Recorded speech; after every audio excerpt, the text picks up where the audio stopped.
السلام عليكم ورحمة الله وبركاته. معانا محافظة أسيوط، يلا بينا عشان الطلاب اللي حابين يتأكدوا من اختباراتهم، وفيديو يفيد كل الطلاب اللي حابب يعرف إجابة سؤال معين. السؤال الأول يا سيدي بيقول لك مستقيمين مماثلين المعادلتين دول هيكونان إيه؟ المستقيم ده هو ده، يبقى الاتنين متوازيين. تمام. هو اختلافنا 1 و8، يبقى مينفعش تقول متطابقين. سؤال رقم 2، س عدد سالب، أكبر الحاجات دي 5 - س، بحيث إن السالب يبقى قصاده سالب عشان يتحول يبقى موجب. س ب3 عوض فوق ليه؟ قال لك أصفر يا بيه. 3 في 3 9، ناقص 2 في 3 ب6، ناقص الكاف بيساوي صفر. 9 - 6 -3، سالب يروح مع السالب يبقى الكاف بتساوي 3. سؤال رقم 4، 6 أس س بيساوي 12، 6 أس س ناقص 1. يعني إيه مثلا 6 أس س ناقص 1؟ يعني 6 أس س على 6، يعني 12 على 6 بتساوي إيه؟ 2 يا بيه. سؤال 5، ألقاها حجر نرد، احتمال ظهور عدد الأولي والحدث بقى ظهور عدد فردي، فهنا احتمال التقاطع، يعني عايز أولي وفردي هما ال3 وال5 بس، رقمين من ال6، يبقى 2 على 6 بيساوي إيه؟ تلت يا بيه. س ص ب4، أهلا وسهلا. س ص ب4 وس ع بتساوي 4، طب إزاي دي ب4 ودي برضه ب4؟ يبقى أكيد الصاد هي العين. فلما يجي يقولك 1 على ص ع ب4، يعني ممكن تقول 1 على ص تربيع هي اللي ب4، يبقى صاد تربيع بربع، يبقى الصاد بتساوي نص. هتقولي موجب أو سالب، هقول لك قال لك ح موجب. طب أنت معاك الصاد وعايز السين، روح نعوض هنا أهو. السين بتساوي 4 على الصاد، يعني 4 على النص. 4 على النص بيساوي 8. سؤال حلو، حلو جدا طبعا. مينفعش نختار موجب أو سالب عشان قال لك ح موجب. تمام؟ تمام. يلا بينا السؤال التاني. عددان مجموعهما 9، طب س زائد الصاد ب9 والفرق بينهم 5، س ناقص الصاد بيساوي 5. مين هما العددين؟ متعرفش تجمعهم؟ يبقى س دي ب7، طالما ده واحد ب7 يبقى التاني ب2، يبقى العددين هما 7 و2. تيجي تجمعهم 9 تطرحهم 2، تكتب له كده العددان هما 7 و2. أوجد من س في أبسط صورة، خد 3 عامل مشترك.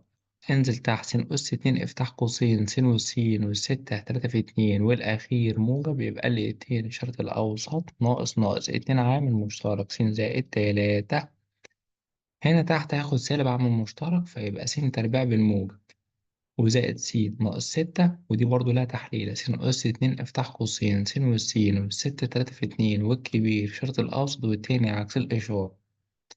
هات لي المجال فرق أسفار المقام -3 موجب 3 -2 موجب 2 موجب 3 -3 -2 موجب 2. اقفل.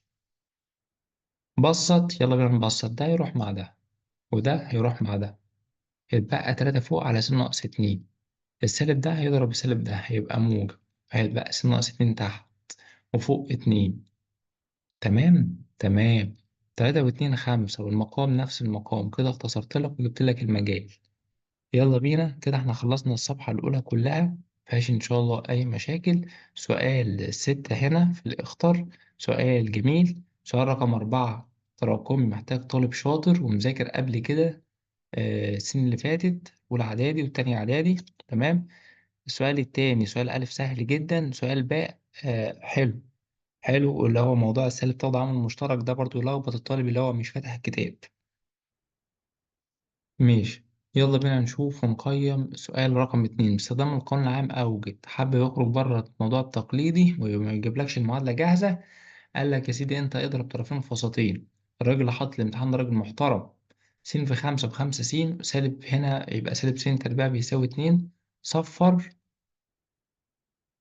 هات الألف، هات لي الباء، هات لي الجيم. ابدأ عوض. س بتساوي سالب باء موجب أو سالب جذر باء تربيع ناقص 4 ألف ج على 2 ألف. 4 في 2 ب8، صح كده؟ صح، ما هو 4 ألف في الجيم. ماشي. 25 - 8، شيل 5 شيل 3 بيساوي 17 على 2. الباقي مش شغلي، شغلك أنت، تكتك على الآلة الحاسبة وقرب لأقرب رقم 10 واحد، وقال إيه؟ حط لك خط تحتها عشان يقول لك خلي بالك خد بالك. في أجمل من كده؟ طب يلا بينا بقى. ن س بهذه القصة س أس 2، افتح قوسين س والسي والاتنين 2 في 1 والأخير موجب الاتنين الشرط الأوسط س تكعيب س ناقص 2 والقوس الكبير الأول تربيع والتاني تربيع وأول في تاني بعكس الإشارة. وتكتب الباقي المسألة هي هات لي المجال فرق سالب اتنين تبقى موجب اتنين. هي دي ناقص واحد، دي س ناقص واحد، تبقى موجب واحد. بس مش معرفتش أكتب هناك، فالناقص دخل في الواحد، حاسس إنها بقت زائد يعني. ابدأ اختصر، تلاقي ده راح مع ده وده راح مع ده وده راح مع ده، فما تبقاش حاجة إلا الواحد كده، مسألتنا خلصت. يلا بينا ندخل للسؤال الرابع.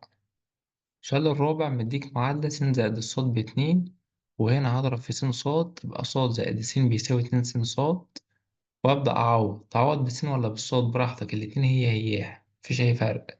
بس أنا حابب أشيل ده س زائد الصاد دي وأحط مكانها اتنين، وهنا اتنين س صاد، فالس صاد بتساوي واحد، وهنا س زائد الصاد بتساوي اتنين. هتشيل السين وتعوض عنها، هو خلاص الناتج دلوقتي اتعرف. بيقولك تضربهم يديك واحد تجمعهم يديك اتنين، أكيد واحد في واحد بواحد، واحد زائد واحد يديك اتنين. للتأكيد هجيب من س هنا أهو وأعوض بيها هنا أهو. اتنين في صاد باتنين صاد ناقص صاد تربيع بواحد صفر المعادلة. صاد أس اتنين افتح قوسين، صاد والصاد والواحد، واحد في واحد سالب وسالب، يبقى الصاد بواحد، يبقى س بواحد. قلتلك ظاهرة من الأول واحد وواحد. ويلا بينا ندخل للسؤال بعد كده. باء س عامل مشترك س ناقص اتنين تحت س ناقص اتنين هي والقوس التاني ملوش تحليل. أوجد نون سالب واحد في أقصى صورة وعين مجالها. إيه المجال؟ فرق أصفار بسط مقام عشان نون أس سالب واحد. س فوق يبقى صفر موجب اتنين، وهنا ملهاش تحليل يبقى خلص، يبقى صفر واتنين فقط، هقفل عليهم المجموعة. ده يروح مع ده شقلب، ده يطلع فوق والسين تنزل تحت.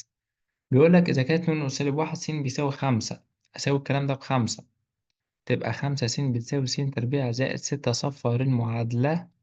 خمسة س تدخل في النص بسالب خمسة س أس اتنين افتح قوسين س والسين، والستة اتنين في تلاتة الأخير موجب الاتنين إشارة الأوسط، السين بتساوي اتنين والسين بيساوي تلاتة. فما قيمة س؟ لأ، في قيم س. س باتنين والسين بيساوي تلاتة. بس خلي بالك، احنا أصلا قايلين إن ما ينفعش السين تبقى باتنين. منين دي يا مستر؟ من فوق أهو، ما أنا كاتب لك إن المجال فرق الصفر والاتنين. فلما جيت سويت الكلام ده كله بخمسة طلعت الاتنين هنا، فدي مرفوضة أو لا تنتمي للمجال. س دي لا تنتمي إلى المجال، يعني قيمة السين هتطلع بتلاتة. طب أنا نسيت أكتب له الحتة دي يا سيدي، مش هنقصك إن شاء الله، إن شاء الله يعني. السؤال الخامس بيقول لك فرق الصفر والأربعة. المسألة دي هي موجودة في امتحان الجيزة النهاردة. امتحان الجيزة النهاردة هي بالظبط، مش عارف واخدينها من بعض ازاي دي، سبحان الله. هنا فرق الصفر، الصفر هنا أهو، هنا أربعة، يبقى الألف دي بسالب أربعة، فباقي على السين زائد تسعة على س ناقص أربعة، وموجودة قبل كده في امتحانات. من خمسة باتنين عوض بالخمسة، تسعة على خمسة ناقص أربعة واحد تساوي الكلام ده كله باتنين. تسعة تيجي هنا بسالب تسعة، يبقى سالب سبعة أضرب في الخمسة يبقى سالب خمسة وتلاتين. جبت لك الباقي وجبت لك الألف بسالب أربعة. فما قيمة ألف زائد الباقي؟ عايز ألف زائد الباقي، يعني أربعة ناقص خمسة وتلاتين بيساوي سالب واحد تلاتين. أوجد قيمة س إذا كان الحدثين ألف وباء متنافيين. طالما متنافيين فالاتحاد اللي هو تمانية من عشرة بيساوي ألف زائد السين. إيه اللي أجمعه على خمسة يديك تمانية تلاتة من عشرة. طب أوجد قيمة س لو كان التقاطع بواحد من عشرة. التقاطع ده لقانون اللي هو ألف.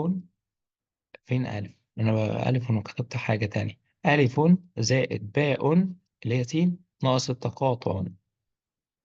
ماشي يا مستر، يبقى ألف زائد باء ناقص التقاطع. هنا خمسة ناقص تمانية سالب تلاتة، تيجي هنا بموجب تلاتة، يبقى واحد وتلاتة إيه؟ أربعة من عشرة يا بيه. هي دي قيمة السين. امتحان في قمة الجمال. في آخر سؤال حب لام باقي يحط لك بسين عشان يخض، بعيد عن المألوف دايما. ما كان من خطأ فهو منه من نفسه من الشيطان، ما كان من توفيق من الله عز وجل. نشوفكم في اختبار جديد. السلام عليكم ورحمة الله وبركاته.